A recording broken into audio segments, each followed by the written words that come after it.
Last Monday, Billy and I visited a very special place, the Glowworm caves at Waitomo. It really was an extraordinary and a humbling experience as our knowledgeable guide led us through the beautiful 24-million-year-old caves, showing us the stalagmites, stalactites, and even a naturally formed and acoustically perfect cathedral chamber.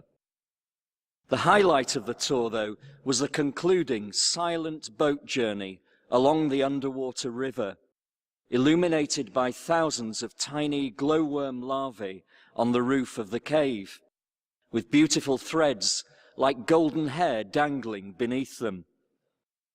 The sense of peace and beauty and the presence of God was beyond description. I was reminded of that lovely Quaker idea of prayer as being held in the light. How wonderful it was that these tiny creatures enabled us to experience this. I also thought I'd found a sermon illustration. Preachers are always on the lookout for these. Well, the glowworms reminded me of St. Paul's poetic advice to the Christians in Philippi, that they should shine like stars in a crooked and depraved generation. But, as our guide explained the life cycle of the glowworm, a slightly different picture emerged. It turns out that the purpose of the glowworm's glow is not to entertain tourists, but to attract the glowworm's prey, smaller insects which become trapped on the sticky lines hanging below each larva's nest before being drawn up and devoured. These gentle, peaceful creatures also happen to be very territorial and will fight, kill, and even eat each other to get the best place on the cave roof. This explains how they end up evenly spaced out like so many light fittings. Not such a good example for Christians after all. So much for innocent beauty. Like the glowworm cave, the Sabbath meal attended by Jesus in our gospel story may appear peaceful, beautiful, and innocent on the surface, but we know from the start that it has been carefully staged. Jesus, the troublemaker, is being watched. But the one under observation is watching too, and he can see straight through the actions and motives of his fellow guests. He notices how, rather like glowworms, they seek the best places at the table for themselves, not caring about the needs or status of others. Jesus lets his fellow guests know he has noticed this, and reminds them of an old proverb warning against this kind of behavior. The host, one of the leading Pharisees, does not escape Jesus' disapproval either. Jesus has noticed how carefully the guest list has been drawn up, with the exception of Jesus, of course. It has been drawn up to include only safe, friendly, wealthy people who can be relied on to make the host feel good about himself and to return the invitation in due course. Jesus wants to know why the poor, the crippled, the lame, and the blind down and outs are not around the table instead.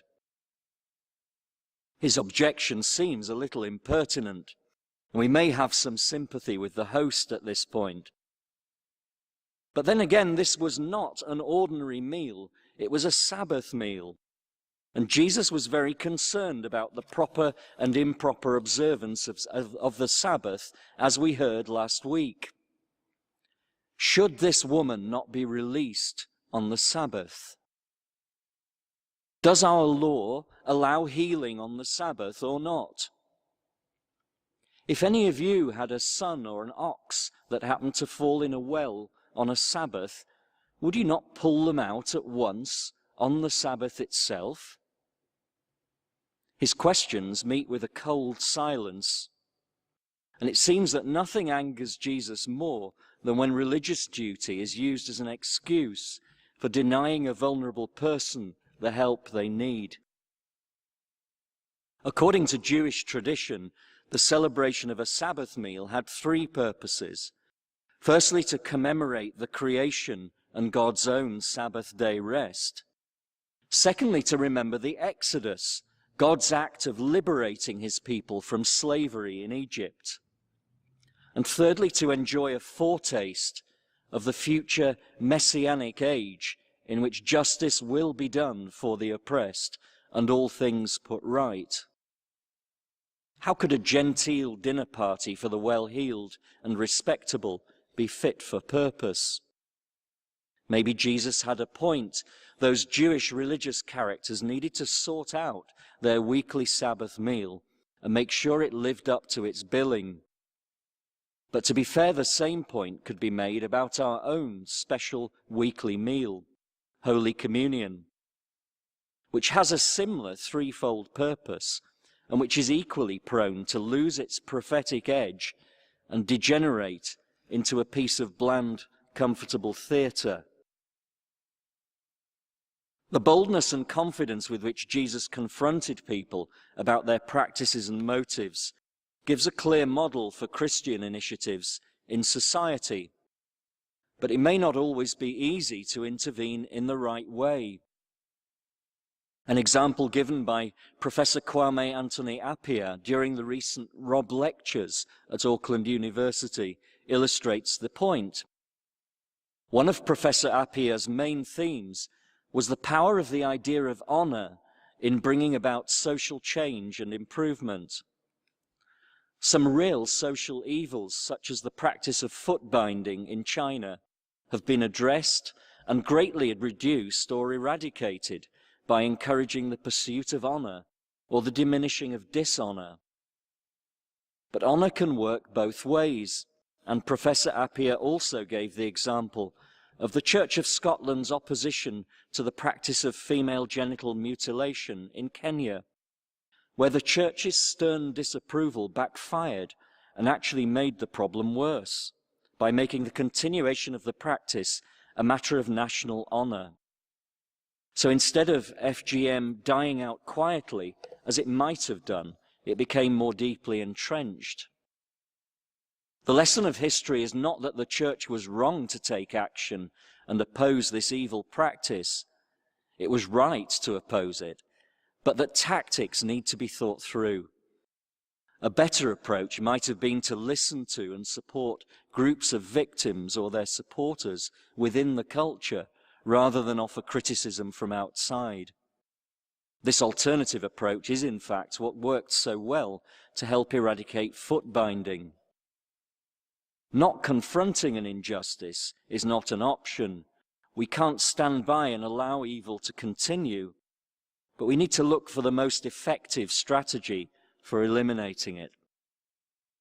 I'm sure we can all think of other examples where opposition by a church or state or an individual to someone else's actions or attitudes has caused a backlash instead of bringing about the hoped-for reform. So perhaps we need to choose our tactics carefully, even though Jesus himself does not always appear to have done so. He was at least in conversation with his opponents to the end. Well, until they executed him anyway. So where does this leave us, and what is the role of Christians in the world? Human society is drifting through some pretty dark caves these days, with wars, atrocities, and injustice all around. There is a need for light and a need for action, but many of the bright lights on the roof of our caves turn out to be no more than glowworms, whose light is merely for their own benefit, whose concern is only for their own flourishing at the expense of anyone who gets in the way. Well, the answer was in the boat with us at Waitomo Caves. Our guide, whose name was actually Christian, a young Maori man from the tribe which owns the cave. It was Christian's presence with the rest of us in the boat which got us through the cave and out into daylight. He didn't walk away and leave us in there, nor did he stand outside shouting instructions at us. If Christian hadn't been with us in the boat, we'd probably be still stuck in there now and not doing very well. His calm, knowledgeable presence was reassuring, even though it was difficult to see how he was guiding the boat along. Eventually, as my eyes grew accustomed to the darkness, I noticed that there was actually a rope above the boat, and I could see that Christian was holding onto the rope and pulling on it to guide us through and eventually out of the cave into the glorious sunlight. Like our guide, we Christians living in dark days cannot do our job by shouting instructions from outside society. We are in fact in the same boat as everyone else, including both the victims and the perpetrators of violence and injustice. We too are related to the owner of the cave. And there is a rope. I would call it the presence of God, or the things we have learned about God, or our relationship with God, if you like. You might call it something else, but the fact is there is a rope here with us, and so the boat we are all in need not just drift aimlessly. Our calm presence will hopefully be reassuring to our fellow travelers.